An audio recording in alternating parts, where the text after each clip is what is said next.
Matura shtetërore në Shkodër ashtu si në të gjithë vendin ka mbyllur ciklin e provimeve. Drejtoria e Zyrës Vendore të Arsimit, Brisela Kadia, bëri të ditur se ishin mbi 1430 nxënës të shkollave të mesme të cilët morën pjesë në këtë provim, 9 prej tyre me aftësi ndryshe. Provimi i fundit i maturës shtetërore, provimi i lëndës me zgjedhje.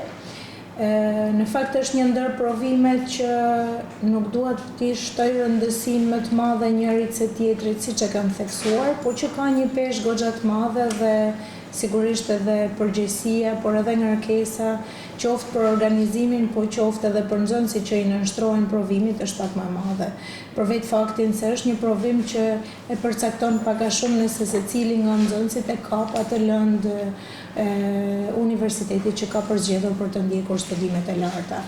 Është në fakt provimi më i vështirë në menaxhim, pasi brenda një ambienti mund të kemi përzgjedhje të lëndëve të ndryshme që nxënësit i kanë bërë në lëndën me zgjedhje, por nuk është një praktikë e vështirë. 1430 maturant, jemi në të njëjtat rezultate me angazhimin e burimeve njerëzore, mbi 140 mësues përgjegjës në këto 6 qendra të provimit.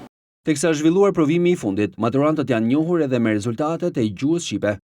Tashmë kanë dalë edhe rezultatet e gjuhës shqipe dhe të letërsisë. Ajo që ne kemi pasur objektiv dhe që në fakt e kemi objektiv të qëndrueshëm është të kemi një përputhshmëri mes notës mesatare vjetore që nxënësit kanë në shkollat e tyre me notën mesatare që i del në provim. Jemi në të njëjtat rezultate, jemi të kënaqur mbi çka kemi arritur. Sigurisht nuk është e njëjta situatë si me gjuhën e huaj.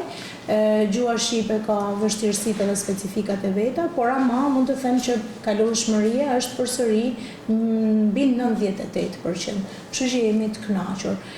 Kemi institucione arsimore që kanë 10, dhe kur them 10 janë rrumbullakimi 10-s duke përfshirë edhe 10-00.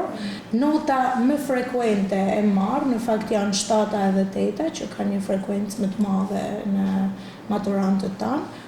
Provimi me zgjedhje ka përfshirë shkencat e natyrës, kimi, fizik, biologji dhe shkencat shoqërore, histori, gjeografi, qytetari dhe psikologji, filozofi dhe sociologji dhe ekonomia dhe artet. Pas marrjes së rezultateve, maturantët nisin një tjetër fazë të rëndësishme, atë të përzgjedhjes së studimeve universitare.